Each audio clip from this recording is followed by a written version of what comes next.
Report voice of America, Muslim report নাকি? মুসলিম জরিপ, voice of America. কথা বোঝে নাই বোধহয়। ভয়েস অফ আমেরিকা কি আমাদের রিপোর্ট? না। ভয়েস অফ আমেরিকার জরিপ, বাংলাদেশের সংখ্যালঘু জনগোষ্ঠী আগের চেয়ে ভালো নিরাপত্তা পাচ্ছে। শুধু এখানেই শেষ না, মাইক্রোসফটের একটা জরিপ শোনাই আপনাদেরকে। তারা সারা পৃথিবীতে গুজব, ভুয়া আর মিথ্যা নিউজ ছড়ানোতে কোন দেশ সেরা একটা রিপোর্ট করেছে। এর মধ্যে 1 নম্বরে এসেছে ভারতের নাম। মাইক্রোসফট তো মুসলমানরা চালায় না?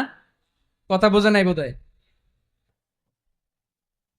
প্রতিবেশী দেশকে বলবো, আপনারা নিজের চরকায় তেল দেন, আপনারাও শান্তিতে থাকেন, আমাদেরকেও শান্তিতে থাকতে দেন। সব চেঞ্জ করা যায়, প্রতিবেশী চেঞ্জ করা যায় না। আমাদের ল্যান্ড তাদের ল্যান্ড, পাশাপাশি। আমরা চাই তারাও সুখে থাক, আমরাও সুখে থাকি, ঠিক কিনা? কিন্তু প্রতিবেশী হলে বন্ধুত্বপূর্ণ আচরণ করতে হয়। প্রতিবেশী যদি বন্ধু না হয়ে প্রভু হতে চায়, এরকম দানব প্রতিবেশী কেউ চায় না।